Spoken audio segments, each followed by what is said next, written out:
Hello and welcome to my yet to be named channel. I'm Sashidharan, and this is my fourth podcast. I don't know whether I can call it that. Whatever, talk, podcast, vlog, whatever. I don't know the right word for this. Uh, Random talk about random subjects. So yeah. So today is the 5th of April, 2026, and I would like to start the talk with a small story that my brother had told me sometime back. My brother is a food lover. He's a life lover. He loves life a lot. He travels a lot and he enjoys people. He's a people's guy.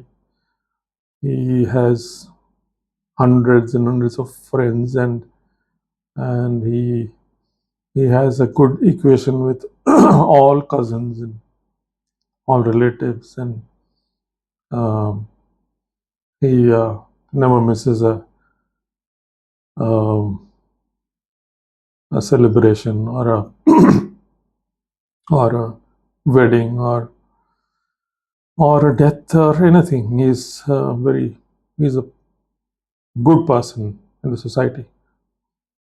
Unlike me, I'm a total introvert, and I'll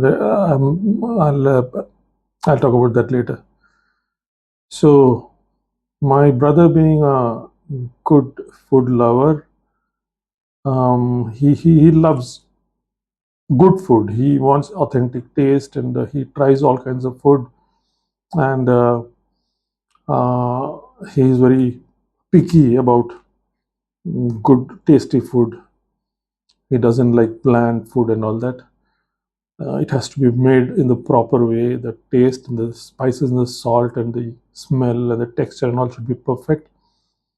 And then he would relish it with so much gratification that you can see happiness coming out of his face. You can see the aura of happiness when he eats good food, and he has been like that always. And so, when we were talking about this one day, and I was telling him that I am so different.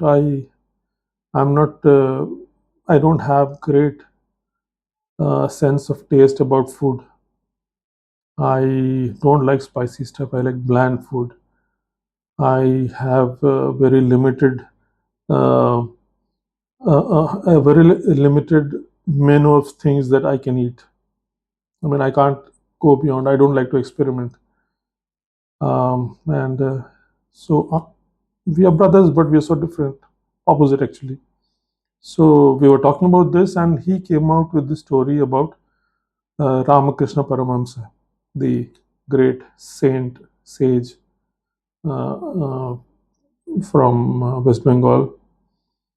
Uh, he he was he was a saint in the proper sense, and he had given up his worldly life, and he was into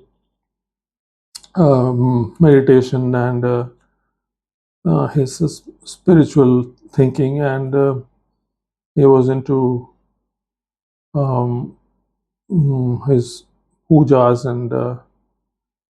um, and all that. I mean, what a normal sadhu or a saint of the Hindu religious tradition does. He had a lot of followers, Vivekananda being one of the most well-known follower. And yeah, so he had this strange trait.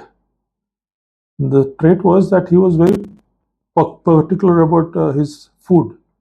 His food had to be really well made, tasty, made with a lot of care, and only then he would have the food. Otherwise, he would get upset and he would reject the food, and he would he wouldn't like the he wouldn't like to eat it, and all that. Like, he used to have small tantrums, maybe I can call. Um, so he was like that, and that was pretty worldly, right? He being a, a saint, this is a very strange trait for him. So one day, one of his disciples gathered up courage and asked him, uh, Guruji, this is very strange that you have this strong sense of taste, and you're so particular about the quality of the food, the taste of the food, the texture, and everything.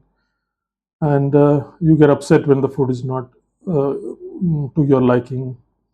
How does that uh, go with this uh, asceticism of yours? So he replied, Ramakrishna Paramsa replied that, see, look, that is the only thing, that is the only physical gratification or or bodily thing which is keeping me alive. Like, what he meant was, he was a total ascetic. He had totally given up on worldly things and all that, and this was the last thing.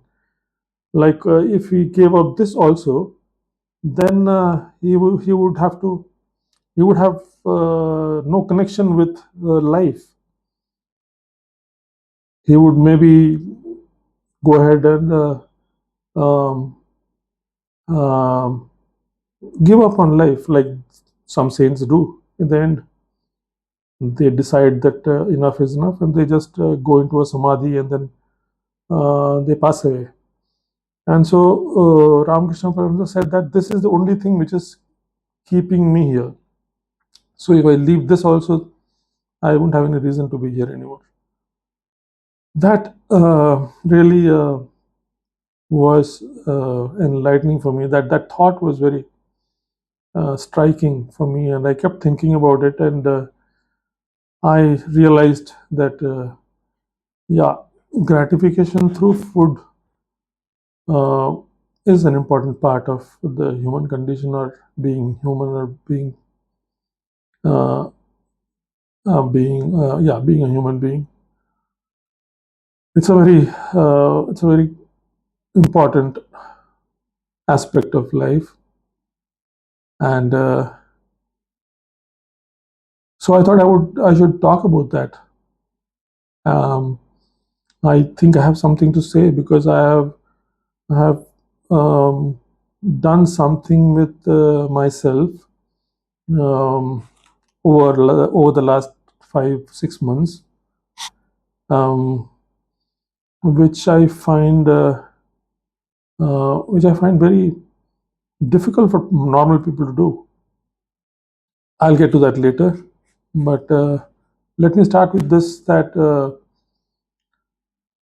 yeah, food was a very important part of our uh, culture, our religion. Um, uh, feasts were feasts were very much part of any kind of celebration, any kind of worship, puja. Uh, Pujas had prasadams, which is again food stuff, sweets, savories, and all that. And um, so um, food has been a very important part of our cultural religious life, but it has evolved over the years, and that is what I'm going to talk about.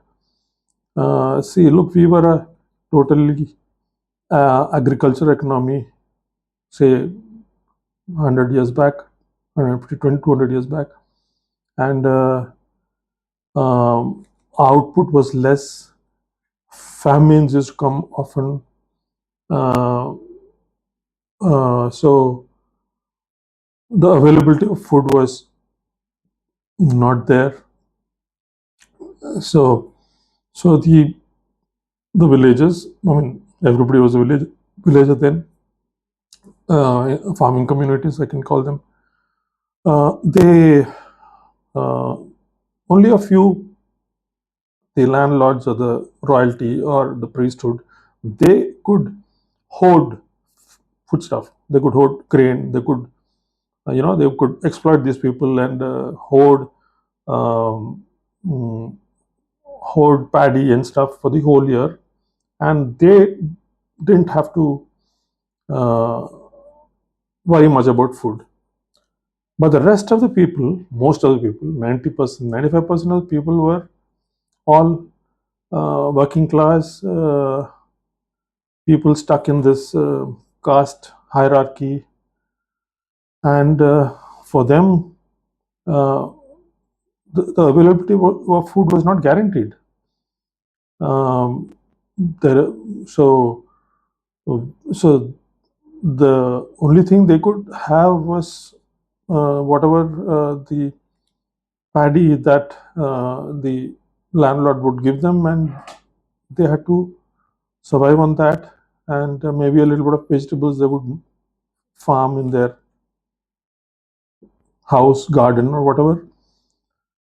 And so they had this habit of consuming a lot of carbohydrates, that is paddy or rice or wheat or whatever, and very less amounts of other stuff, whether it is fruits or vegetables or lentils or pulses or eggs or chicken or mutton or beef or whatever. They didn't have access to all those things. They couldn't afford all those things. So our villagers had developed this thing that when there is availability of rice, you eat a lot, as much as possible, and try to pull on with that one meal for the whole day. Um, so basically, what I'm trying to say is that they were totally carbohydrate dependent. All right, and um, they had to have a lot of that because they had to work hard also, and of course they must have enjoyed seasonal fruits and stuff. Um, but other than that, the main food was rice all the time whenever it was available. So they developed this habit of having a lot of rice, mounds full of rice, and then so um, they they were working very hard, so they could digest all. I mean, they might not have developed um, diabetes and stuff like that because of this constant intake of carbs and nothing else. And because of their hard work, they must have developed muscles because of regular usage. Uh, but it was a habit which stayed, and it was passed on to the next generation, uh, which was a little better off, and um, they they could not get off this carbs addiction because it was part of their part of the DNA.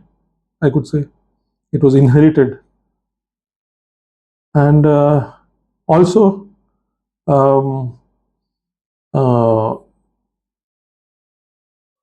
the food available during feasts and celebrations and all those things, they were also based on mainly this rice and wheat, and maybe some millets in other parts of the country.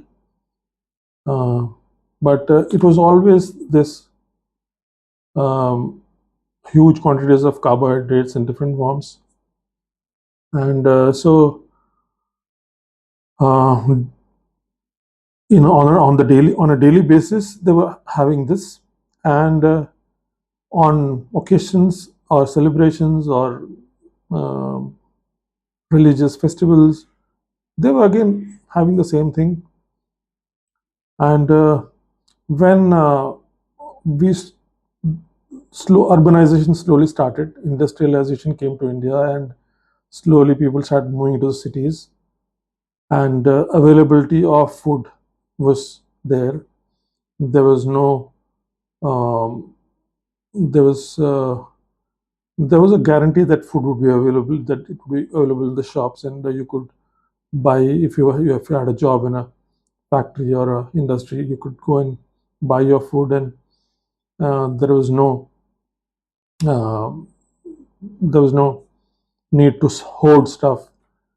Uh, that slowly started coming. Urbanization that came in, but um, but this thing that we had inherited or acquired earlier, our grandparents and our ancestors, this um, overconsumption of carbs, we couldn't get rid of that.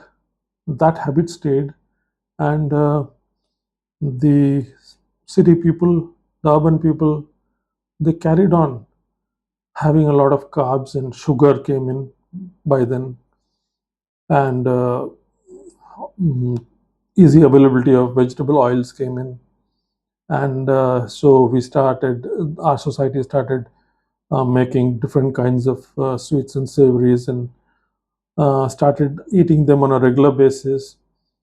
Though they were all again just carbohydrates in different forms, um, maybe maybe steamed, maybe fried, maybe uh, uh, maybe flattened, maybe baked. But we were continuing that overconsumption of carbohydrates for a long time, and um, and there was a huge um, um, what do you call it? Uh, there was a there was a huge thing about taste. Um, Gratification via eating was a big thing, one of the most important things. So uh, they started making tasty stuff, and those days women folk were at home making food mainly, and men used to go outside and work. So the women folk started making different kinds of stuff with the availability of all these things in the city. And again, they were making all kinds of stuff with carbohydrates, and actually making things worse, because they were now putting a lot of spices, and using a lot of salt, and frying them using a lot of oil, and ghee, and sugar, and all those things. So uh, the carb consumption only increased, because now we had tastier and tastier kinds of carbohydrate based food.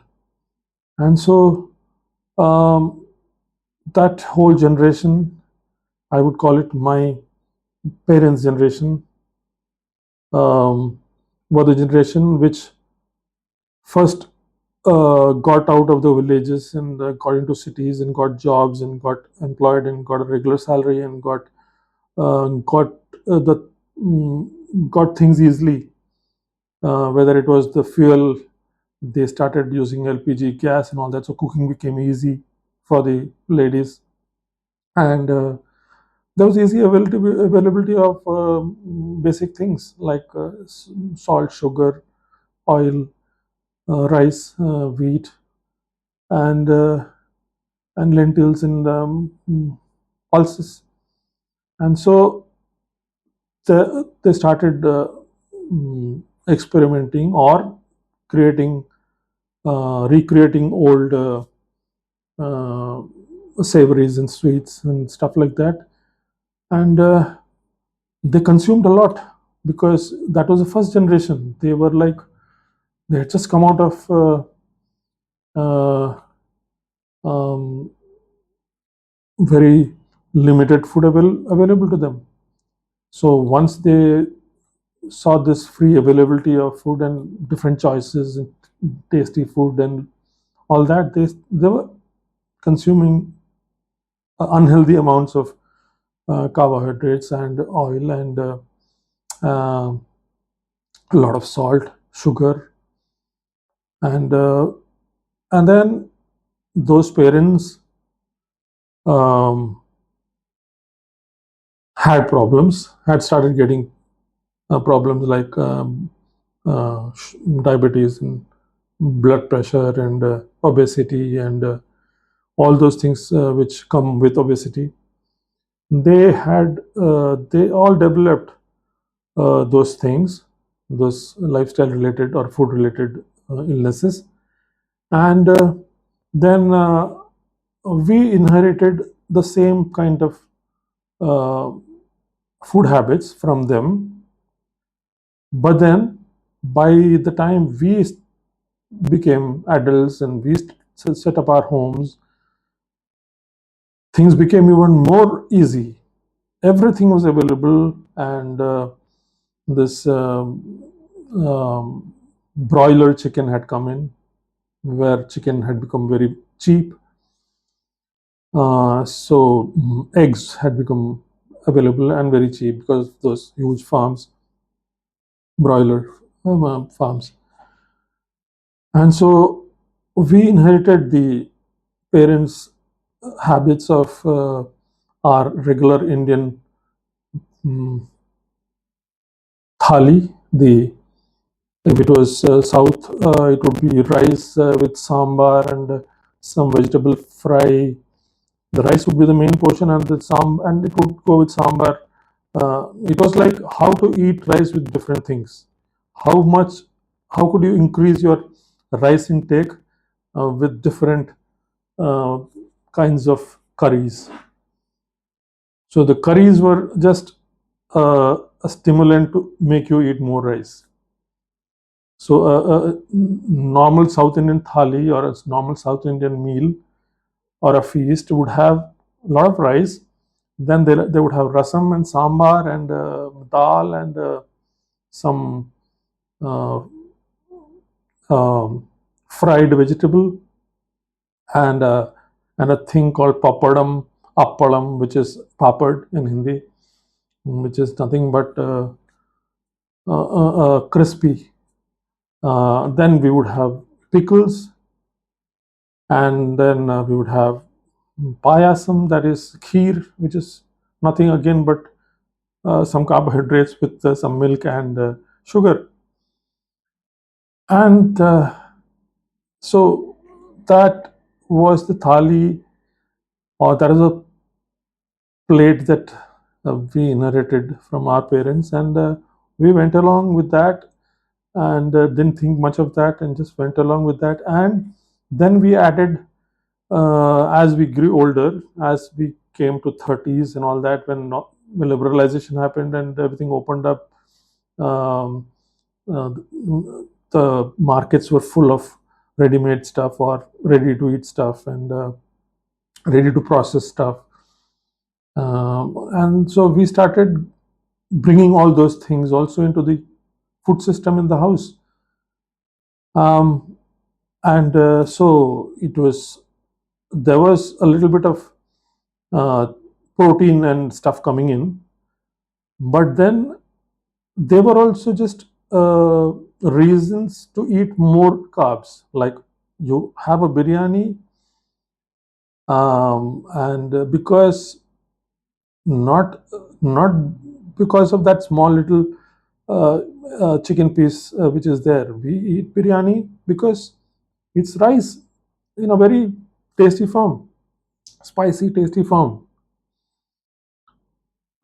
So we inherited all this, and then the Western stuff came in, and that also became part of our diet. Uh, then all those I'm talking about, um, fried chicken, your burgers, and all those things. And though they had a bit of protein in them, if you chose a non-veg burger, um, and it was there. But then again, we were using that as a snack or a evening um, evening tiffin like stuff. Like it was not part of our main meal, main three meals: breakfast, lunch, dinner was there, and these things on top of that. So I think our generation has been uh, has been very bad at the food choices we made, uh, or the kind of stuff we ate, and because we couldn't get away from the origin, or the things that we had inherited from our parents, the conventional stuff, the thali, the Indian thali. And yeah, I forgot this. The North Indian thali would be similar, but it would have a few chapatis, which was nothing but a wheat in a flattened form. It wasn't anything better than rice, but that was the thali there. They used to have dal, yeah. They used to have a lot of dal, so there was a little bit of protein there, and they had not. There was this huge consumption of dairy stuff, so they got some protein from there also. So they were a little better off, I think, overall. But when this Western things came, ready-made stuff started, and then these delivery guys came in, delivery companies. That has completely destroyed or made a mess of what we have been eating for the last 10 years, 10, 15 years. Uh, I I am scared about Gen Z and the generations that are going to come later. I mean, after that, because they have grown up eating crap. They they almost, of course, they could give up our conventional thali. At least most of them have. They don't go for that, or they don't have a taste for that. But they have got into all the wrong kind of Western food, Western or even Indian new foods, the foods that are most sold nowadays in India.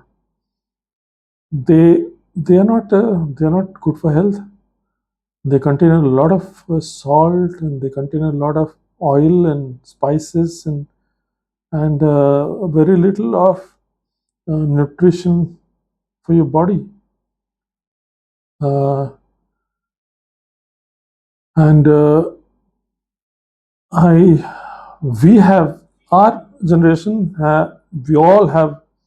Most of us have developed blood pressure issues and um, diabetes, and that is because over the years our physical activity has also come down. Uh, Walking is hardly necessary anymore. Nobody walks to some place. Nobody walks to the shop. They drive to the shop, and then they buy stuff, and then they eat there, and then come back and then eat again. Other than the few people who are conscious about their body shape and all that, and who can afford to go to a gym, they make up for this sedentary lifestyle we have. And sedentary lifestyle and bad food habits. They do that, but um, other than that, most of the people, right from the working class, I'm seeing, have all started eating crap, basically. And I don't know where this is going to go. Already we have a diabetes um, tsunami in our hands. That's what even the PM says, the Prime Minister says. 50% of people, Indians, would be diabetic within 10 years or so. And um, uh, it's a scary thought. Many of my cousins are on insulin, and many of them are on regular blood pressure medicines, including me. And I I I have been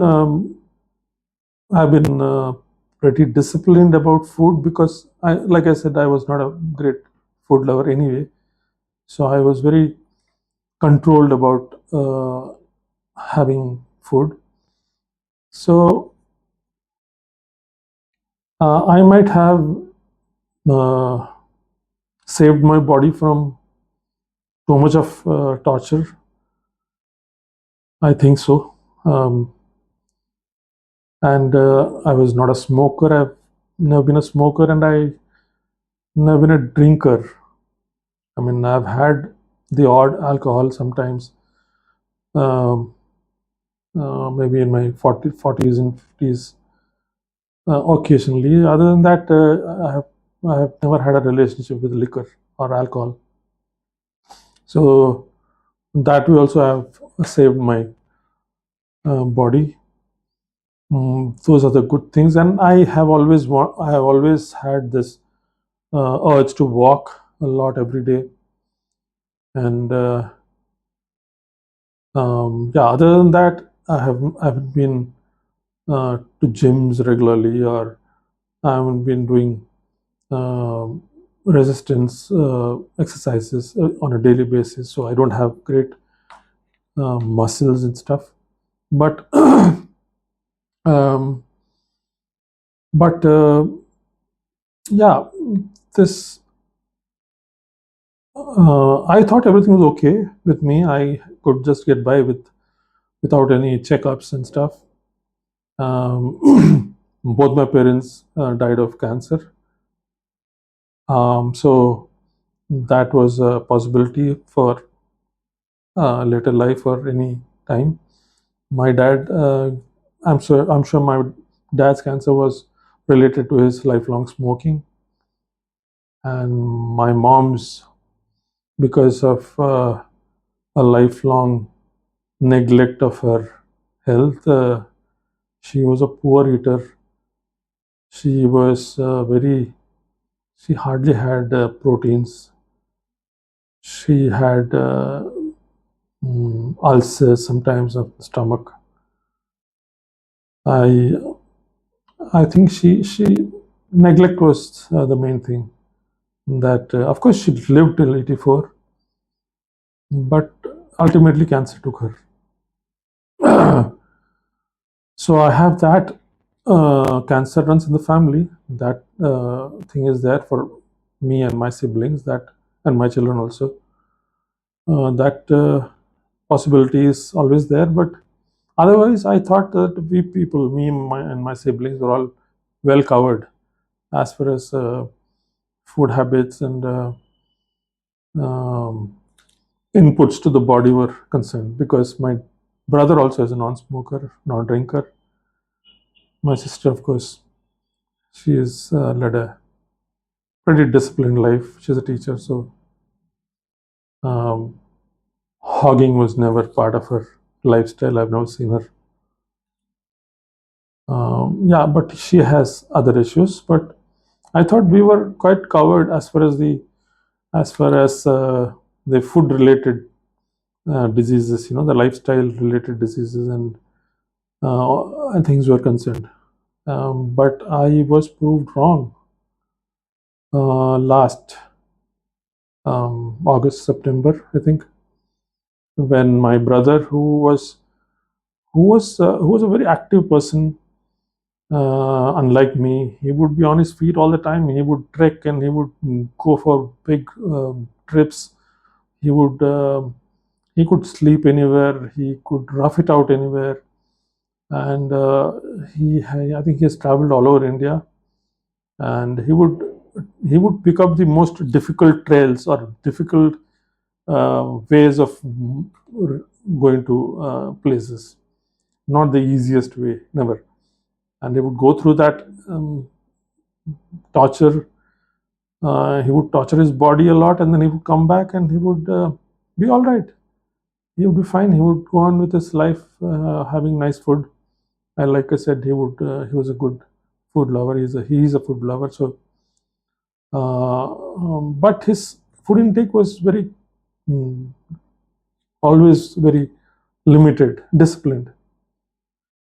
No binge eating or hogging and all that. No, that was never the case. So I was, we were all shaken and surprised when they found three 90% blocks in his heart. When he went for a checkup, when after having angina, heart pain, chest pain once a while walking or brisk walking and all that. He was having that for quite some time, but he thought it's just normal muscular stuff, muscular pain, all that. And I kept pushing him to go for a checkup. And when his wife retired, they went for a checkup, and immediately they found that he had this huge issue in his heart and it had to be corrected. Luckily, they could the family could get together, and there was no problem with money. He was well covered with medical insurance, and my brother-in-law saw to it that he got the best possible treatment and the best possible hospital in Bangalore, and he came out of it, and he's fit now. He has to take his medicines, and he has to be careful with his lifestyle, but he's back to his old ways. He's got his second life. So when this happened, I paused and thought about my life, because I'm just 2.5 years younger to him, and I um, I have had physical issues all my life. I mean, I have had illnesses, different kinds of illnesses and problems all my life, right from age 24, 25. I've had surgery at 26, my first surgery. So then, when this happened, I sat back and thought about how I should deal with this. And then the first instinct was to go and get myself checked and see if I also have got similar blocks, and go and get it corrected surgically, or get a stent put in place or something like that. Uh, but then I didn't do that, and but something else had happened. This food agnosticism, which I already had, I I picked on that. I thought, yeah, I have this. I have this agnosticism about food. That is, my taste buds are not um, um, that picky, or um, uh, that intelligent or sharp, or um, or sensitive, I could live with plant food. And so I thought I could take up that and change my food habits, because that's the one control we all have. We all have the control to put what to put inside our bodies. And when you lose control of that, that's an illness. That's called addiction, right? So actually, most Indians are addicted to um, some kind of food or the other. Some people are addicted to rice. Some people are addicted to spicy stuff. Some people are addicted to chicken. I'm calling it addiction because they cannot imagine food without that. I mean, they cannot imagine going through the day without those things. So here I was, I could give up anything, and I could use that. I could use that power of mine to totally regulate my food, or decide what to put inside my body. And I started this experiment. I used to hear about this, and from dietitians, and from the net, and Instagram and social media and stuff. But then I seriously put that into action. And what I did was I I designed my plate. I mean the plate that the main meals that I would have, in such a way that there was always only 25% of carbohydrates, and the rest would be whatever I could put there, and whatever was available, whatever was I could afford. It could be it could be paneer, or it could be vegetables, fruits, salads, pulses, lentils, um, anything. But the proportion of the rice would remain 25%. The proportion of the idli, or dosha, or the chapatis, or whatever was the staple food, uh, would be only 25%. That means I changed this ratio completely. I made the staple food into a side dish, and started consuming. I mean, you can't consume too much of this thing also. Too much of vegetables and too much of fruits make you feel bloated. Too much of lentils and pulses also give you gas issues and all that. There is a limit to how much you can eat the other stuff. So what happens is, when you limit that, your 25% of carbs also gets reduced. So it's always 25%. That and I did that, and it worked fine for me, and it has been working, and I've been doing that ever since. I've been feeling good. I used to have IBS issues because of the medicines I've been having for depression and stuff for the last 5 years. That IBS is better. My this I don't feel full or bloated anymore. I feel more energetic, and I feel I'm doing something for my heart, for my coming old age. Um, and I have been trying to tell others also to try this. But then for that, you have to be aesthetic. I formed this phrase, taste asceticism, thanks to my brother, and thanks to Ramakrishna Paramsa. I developed this thing called taste asceticism. Of course, I